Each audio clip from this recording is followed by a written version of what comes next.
और ये नूरानी जलसा अल्लाह इनकी उम्र में खूब खूब बरकत अता फरमाए। बड़ा खूबसूरत पैगाम खुदा की मेहरबानी के हवाले से सुना रहा हूँ, सुनने के लिए आप लोग तैयार हैं? हाथ उठाइए इंशाअल्लाह। राहत में अल्लाह का नाम लेंगे, बिल्कुल सही जा रहा, हाथ उठाइए इंशाअल्लाह। मुसीबत में सब्र करेंगे, हाथ उठाइए इंशाअल्लाह। सब्र नहीं होगा खुदकुशी करेंगे, हाथ उठाइए इंशाअल्लाह। ध्यान से सुनिएगा, जल्दी से निकल जाएगा। 3 मिनट का पैगाम 3 लाइन में गुजर रहा है। अल्लाह कितना बड़ा मेहरबान है, इस ब्रेक मार करके हमारी तरफ तवज्जो कीजिए। 3 मिनट में पैगाम निकल जाएगा। अल्लाह कितना बड़ा मेहरबान है, वो दुआ ज्यादा कबूल करता है, बद्दुआ कबूल नहीं करता। बद्दुआ कम, दुआ ज्यादा। दुआ हर दुआ कबूल कर लेता है, कभी दुनिया ही में दे देता है, कभी आखिरत में बचा करके रख लेता है, कभी बला को टाल देता है, लेकिन कुछ ना कुछ करता रहता है दुआ के सबके। इसलिए दुआ से मायूस नहीं होना। दुआ बराबर कबूल करता है, लेकिन बद्दुआ कम कबूल करता है। क्यों?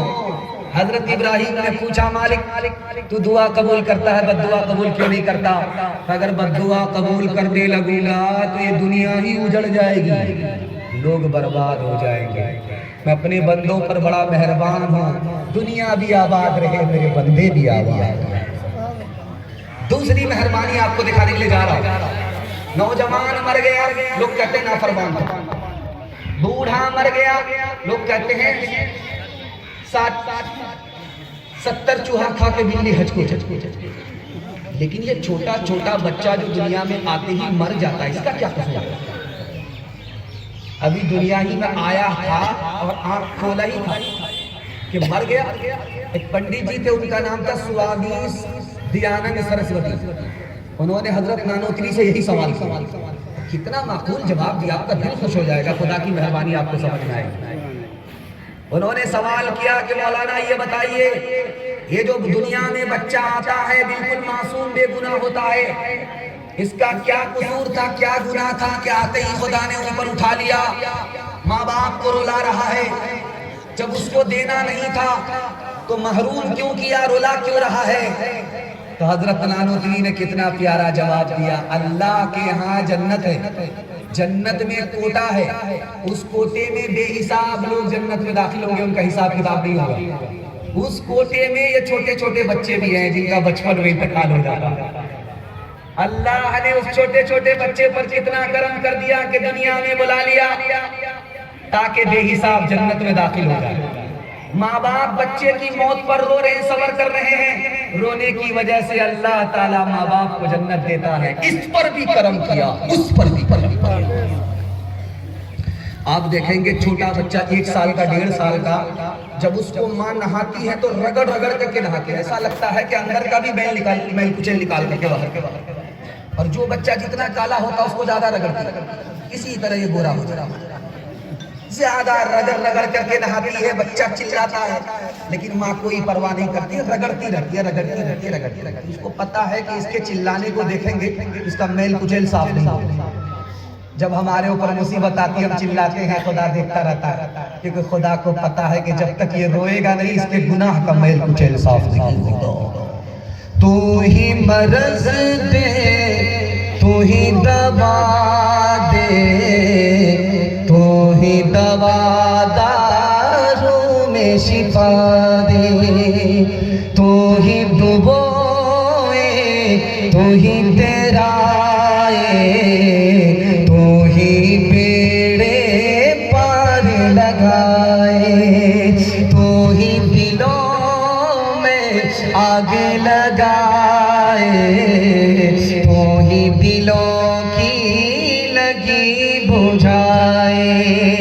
चुमकारे चुमकार के मारे, मारे मार के फिर चुमकारे, प्यार का तेरे पूछना क्या है, मार में भी एक तेरी मजा है। सीरत के हवाले से पैगाम है, बड़ा खूबसूरत, 3 मिनट में गुजर जाएगा। सुनने के लिए तैयार? हाथ उठाइए इंशाअल्लाह, घबराना नहीं है, साथ गुनाह पे। मैं भी आपकी जगह होता, अचानक सवाल होता, मैं भी फंस जाता। ध्यान से सुनिएगा, जल्दी से निकल जाएगा। नबी के जमाने में खाने की सिर्फ 2 दावत थी। खाने की सिर्फ दो दावत होती थी। एक दावत का नाम था अकीका, एक दावत का नाम था वलीमा। वलीमा का मतलब होता था कि लड़का छोटा था, अब जवान हुआ, अल्लाह ने जोड़ा लगा दिया, इस खुशी में दूसरे को खाना खिला रहा, दावत दे रहा, इसका नाम है वलीमा। अब शादी हो गई, निकाह हो गया, उसका मकसद पूरा हो गया, अल्लाह ने कैलेंडर दे दिया, साहिब औलाद बनाया। उस खुशी में अकीका कर रहा है, 10 लोगों को बुला करके रिश्तेदार को दावत खिला रहा है। इस दावत का नाम है अकीका। 2 ही दावत थी हमारे नबी के जमाने में, लेकिन हमारे जमाने में एक दावत का इजाफा हुआ। वो दावत नहीं है, दावत है। मेहमान हमारा, लेकिन खाएगा कहाँ? बेटी वाले के। हिसाब में 230, गिनती में 400। ये दावत नहीं है, अदावत। और दूसरी बात, हम खुशी में भी किसी को नहीं छोड़ते और मरकी में भी किसी को नहीं छोड़ते। जब किसी के यहाँ किसी का जनाजा उठे, मुसीबत है, सदमा है, तो नबी की तालीम है, नबी की सुन्नत है, अपने घर में खाना पकाओ और वो खाना लेकर के उसके यहाँ जाओ जिसके बाप का जनाजा उठा है, उसको खिलाओ, उसके घर में सदमा है। लेकिन गंगा उल्टी बह रही है। जहाँ किसी का जनाजा उठा, ये दांत पिजाते रहते हैं कि हड्डी चबाने में मजा आए।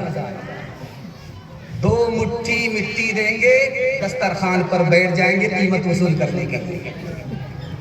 बुलंदशहर उत्तर प्रदेश में है, वहाँ किसी नवाब का, जमींदार का इंतकाल हो गया तो लोग दांत पिजाने लगे, कल बहुत अच्छा मौका मिलेगा भोज खाने का। मुसीबत उसके घर भोजिए खाएंगे। कमाल है भाई कि आदमी अकल से पैदल होता है, ये तो पैदल से अकल होता है। बुलंदशहर में बैठे, आस्तीन चढ़ा करके बैठे परहेजी खाने के लिए, खस्सी खाने। तो मरहूम का बेटा माइक लेकर के खड़ा हो गया कि 2 मिनट के लिए मेरी दरखास्त सुन लीजिए, मेरा ऐलान सुनिए। मैं तो मरने वाला का बेटा हूँ, मेरे घर में जनाजा उठा, मुझे खाया नहीं जाता, पिया नहीं जाता, ऐसी मुसीबत है। और आप लोग आए हैं आस्तीन चढ़ा करके खाने के लिए। दुनिया में आप लोगों से बड़ा बेशरम मैंने किसी को नहीं देखा। बस बिस्मिल्लाह कीजिए, और कोई बात नहीं, जो कहना था मैंने कह लिया। अब एक एक करके 9 2 11 बताओ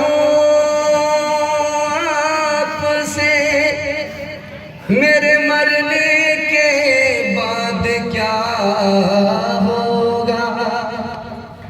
पुलाव खाएंगे अहबाब, मेरा फातिहा होगा। हकीकत खुराफात में खो गई, ये उम्मत रिवायात में खो गई। हकीकत खुराफात में खो गई, हकीकत खुराफात में खो गई, ये उम्मत रिवायात में